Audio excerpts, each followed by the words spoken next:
Hello, I'm Charlie Farmer. Welcome again to the Fund and Gain series, The Road to Your Financial Future. This is episode 2, entitled O Fortuna. The snippet of music you just heard is from O Fortuna, probably one of the most recognizable pieces of music out there. And it opens and closes the Carmina Burana by Carl Orff.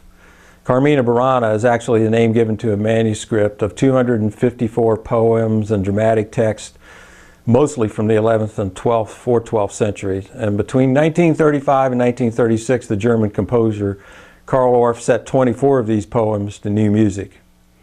The very first lines in O Fortuna in translation go, "O fortune, like the moon, you are changeable." And then it follows, "ever waxing and waning." And then from another poem, also from Carmina Burana, the Carl Orff version, entitled Fortunae plango vulnera, pardon my ignorance in the Latin pronunciation, but that translated says, "I bemoan the wounds of fortune." And this particular one in part goes, "I bemoan the wounds of fortune with weeping eyes, for the gift she made me she perversely takes away." Now Fortuna was the Roman goddess of fortune, the personification of luck, and came to represent the capriciousness of life. That's to quote Wikipedia.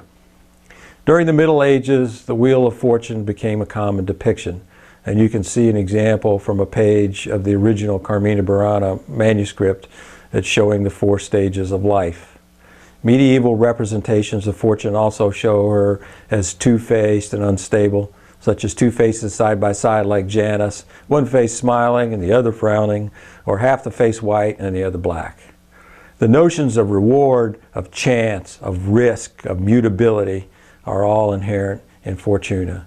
And each spin of fortune wheel brings us possible gain or possible loss. Our hard-earned money and our future comfort are at stake. We only have to go back to 2008 when the Standard & Poor's 500 index lost almost 40% of its value to contemplate a huge reversal of fortune in a very short time, and to remind us that there is always an element of chance in investing and in life. And we need more respect for the goddess. The Wheel of Fortune still turns for us as individuals, for companies, and for nations. And unless you take charge of your retirement investing, she will control your financial fate. Retirement investing choices are among the very important life decisions and actions you take. They should be treated as such. Your primary goal is to make sure that when you retire, you will be able to live in comfort and to do some interesting things you probably didn't have time to do while you were working. John Bogle, who I've mentioned before, is the founder of Vanguard Funds. He's a pioneer of index funds and the champion of the individual investor. He's written a number of books. One that I particularly have is titled John Bogle on Investing, and it's a collection of keynote addresses and speeches that he has given over a period of time. And in one keynote speech titled The Clash of Cultures in Investing, he says, "Once retirement comes, you will depend on your accumulated capital to provide you with monthly income, indeed income that must grow in an amount sufficient to protect you against rising living costs." That's the whole sum total of why you need to invest for your financial future. Now, the idea is not to make you a rich old man or woman, but to make sure that you have enough to live in comfort or relative comfort as an older person. And that brings us to the other 2A Bogle virtue of thrift. During your working life, you have to live below your means, you have to save for retirement, and you have to invest those savings wisely over the course of your working life. It takes time to build your retirement savings to the level you will need. And you also need to protect these savings and investment gains from foolish risks and from the ravages of inflation.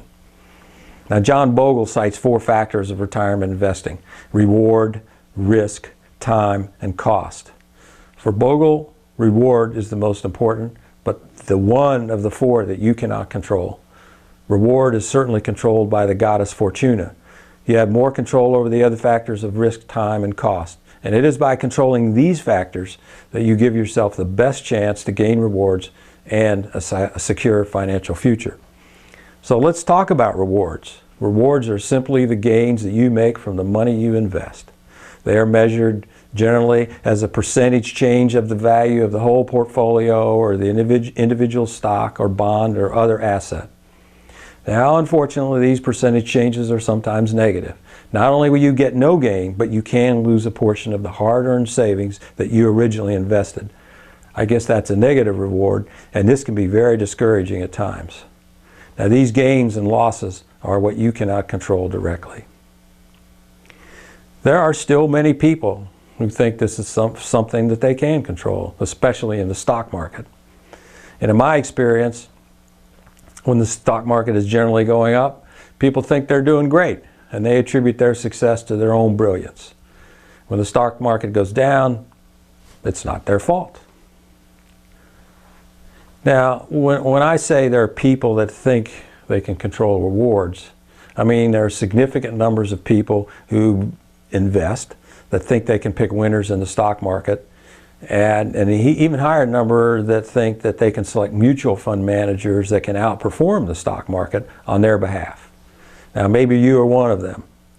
Robert J. Shiller, in his book Irrational Exuberance, reports in a survey that he did in 1996 of individual investors, he reports that 40% responded that trying to pick individual stocks or trying to predict if and when a particular stock will go up is, quote, a smart thing to do. I can reasonably expect to be a success at it. And even higher, 50% responded that trying to pick mutual funds and figure out which funds have experts that can pick stocks that will go up is a smart thing to try to do, and I can reasonably expect to be a success at it. Now, even with respect to mutual funds, as Shiller puts it, and I'm quoting him here, there is only modest evidence that one can in fact be a success at picking mutual funds. Now, Robert J. Shiller is one of the pioneers in the field of behavioral finance. I highly recommend that you read this entire book, Irrational Exuberance, very soon, if possible. Now, going back to John Bogle in the same keynote speech that I talked about a little while ago, Clash of Cultures in Investing, which was actually given in February of 1999, John Bogle is less equivocal. He states that no matter where we look, the message of history is clear. Selecting funds that will significantly exceed market returns, a search in which hope springs eternal and in which past performance has proven of virtually no predictive value, is a loser's game. And he goes on to say, giving some statistics, in the past 15 years, for example, only 42 of 287 funds that succeed in surviving the period, that's 1 out of 7, outpaced the all-market Wilshire 5000 equity index, which he says is a much less demanding standard than the Standard & Poor's 500 stock index. Fully 245 funds failed to do so.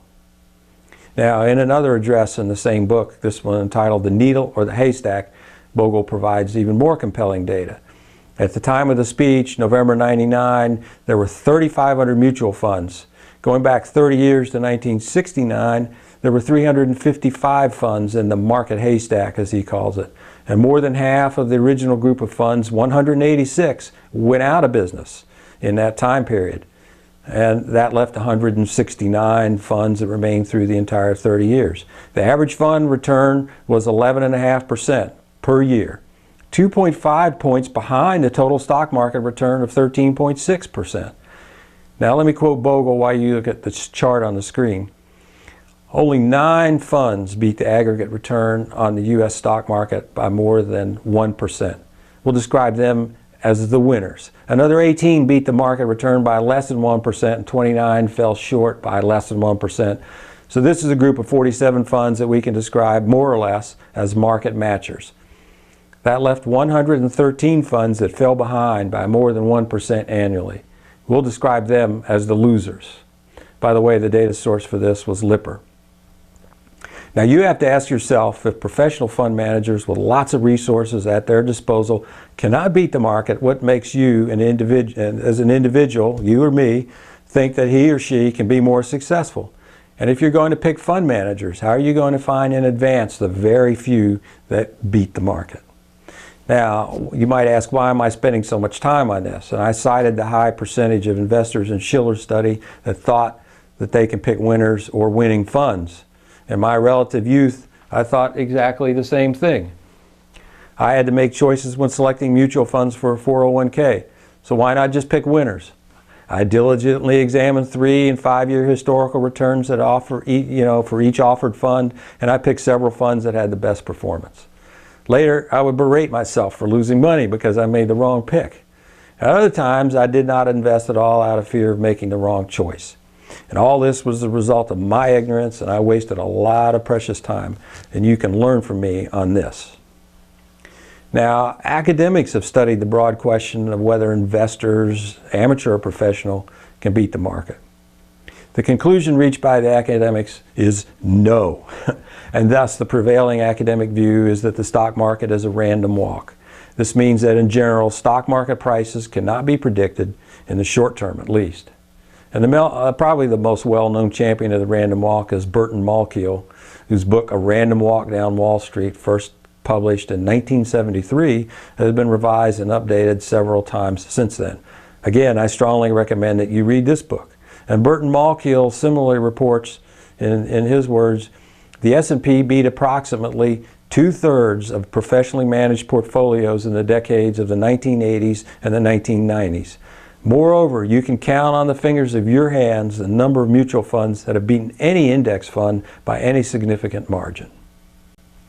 Now, of course, this random walk view is highly contested by Wall Street, or many Wall Street professionals. Investment advisors, fundamental analysts, chartists, to name a few, all make very good living as purveyors of professional advice. All of these people more or less object. Now, we have entered the realm of the active-passive debate. And active funds are those whose managers attempt to outperform the market.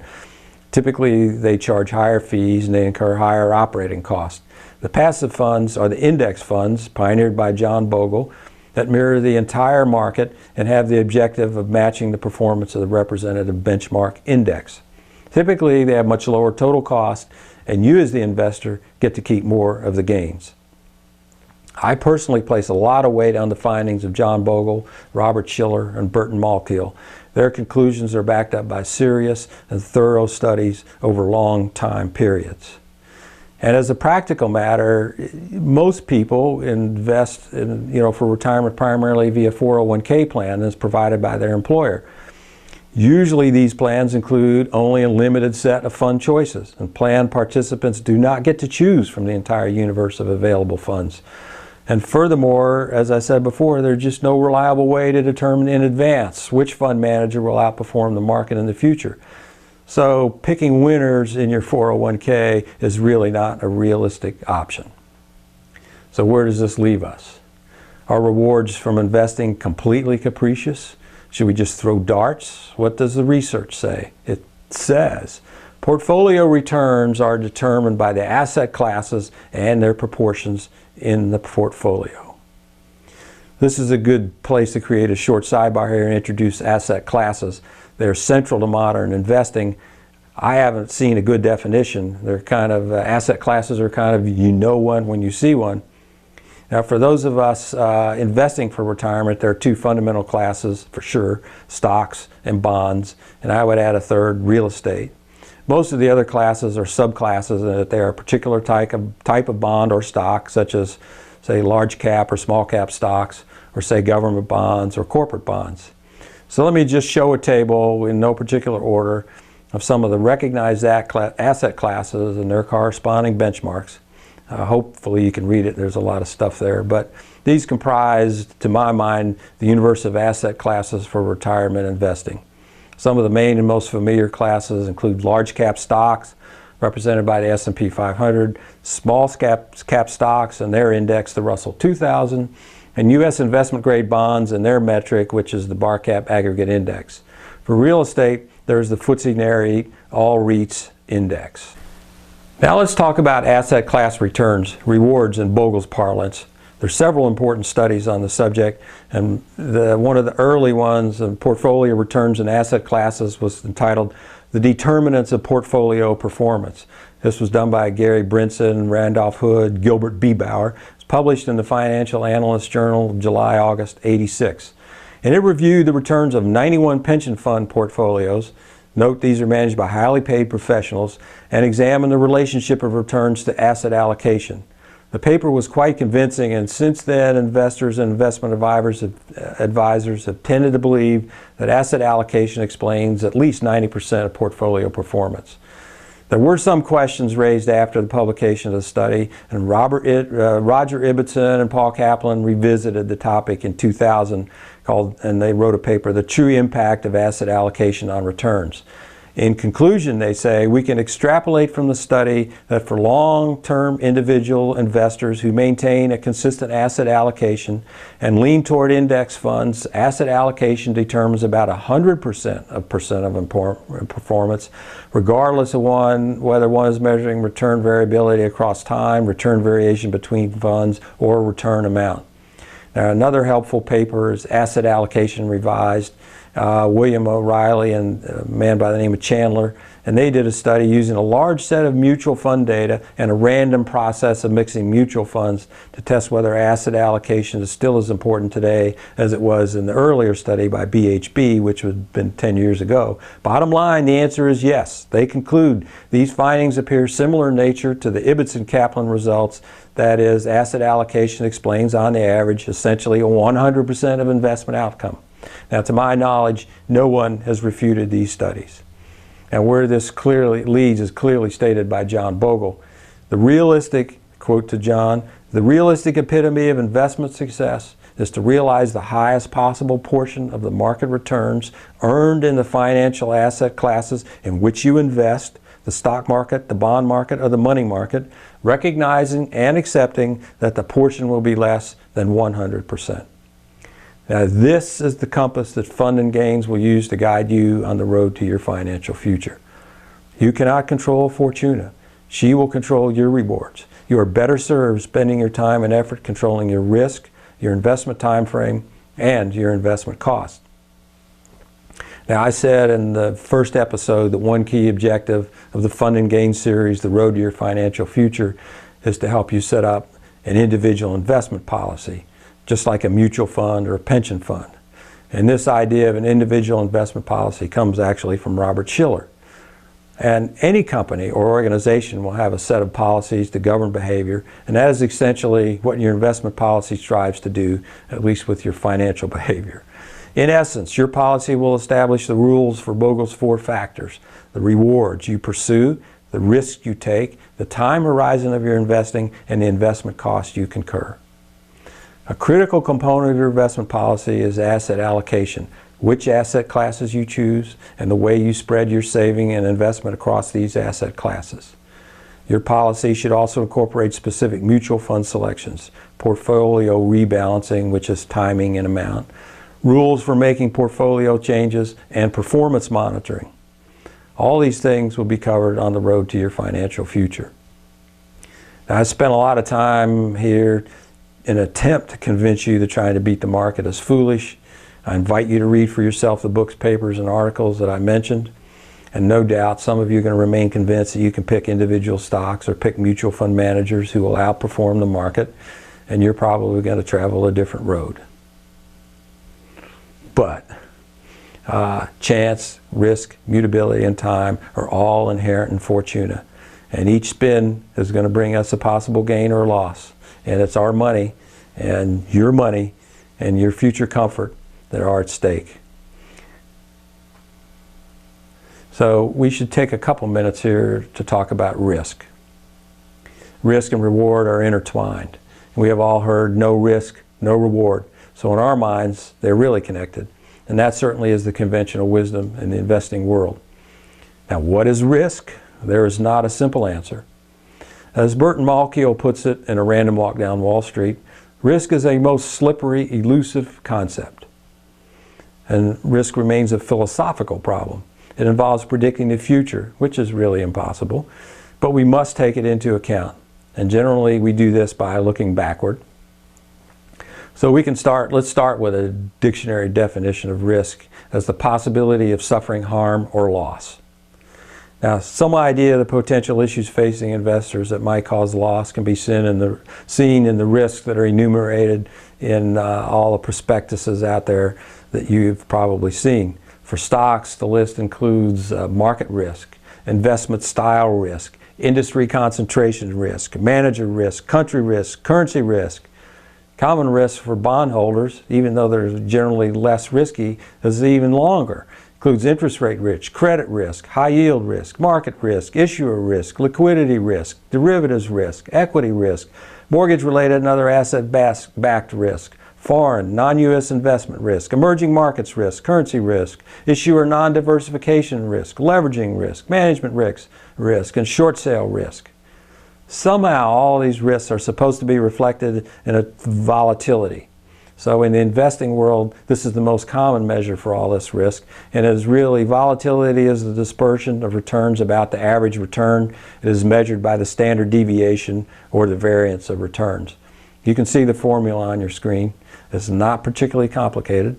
Usually we use the historical standard deviation as a predictor for the future variability of returns.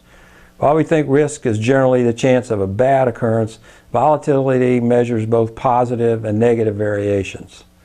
Now for me, this measure seems adequate to capture all the bad things that might happen in your investing future, but we'll take up this issue again in a later episode. But there's also, let me add one more thing, an important risk that does not make the above list is longevity risk. You bear the risks of maintaining sufficient funds during the whole period of your retirement. And the risk is that you will outlive your funds. So it turns out that generally the conventional wisdom is correct. Risk and return are clearly related, as Burton Malkiel says. Investment rewards can be increased only by the assumption of greater risk. No lesson is more important in investment management. This fundamental law of finance is supported by centuries of historical data. Now he goes and cites what he calls the most thorough study on risk and return, which was done by Ibbotson and Associates.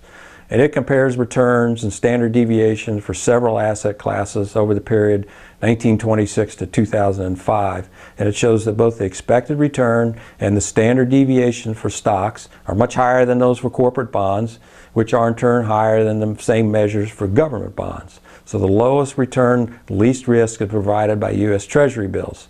So in keeping with the idea that asset classes determine returns and now risk, one goal must be to develop your investment policy with an appropriate mix of asset classes that accounts for the risk that you are assuming. Risk and reward are clearly linked, and the only way to increase possible returns is to increase risk. Taking on more risk in no way guarantees higher returns. More risk also means the chance for bigger losses. And I'm going to talk about risk in one of the next episodes, which I've entitled The Ragged Rock. So let me end this episode, O Fortuna, which is number 2 in the series, and then list what I am calling policy guidelines that have emerged. So in summary, number 1, you cannot control rewards. The return for all investors has to add up to the market average. No investor, professional or otherwise, can consistently beat the market. Investment rewards are determined by the asset class returns. Asset classes have different risk-reward profiles. So generally speaking, the higher the rate of return, the higher the risk you are taking. The most common risk measure is volatility, the standard deviation of the returns. Number 5, more risk yields a chance, not a guarantee, of higher rewards. So retirement investing is not about picking winners. It's about constructing an investment portfolio that will garner market returns and guard against catastrophic losses. So now we come to our investment policy. I can suggest 2 policies at this point, and in fact I believe these are the 2 most important fundamental policies that you will have for your retirement investment portfolio. Number 1, utilize asset classes to build your retirement portfolio. Number 2, mix the asset classes to adjust the overall investment risk level. Now, for those who want to venture further with Fund and Gains, tune into episode 3. Don't miss the starting gun, where I talk more about time, one of John Bogle's controllable factors. Thank you for your time. I look forward to seeing you again.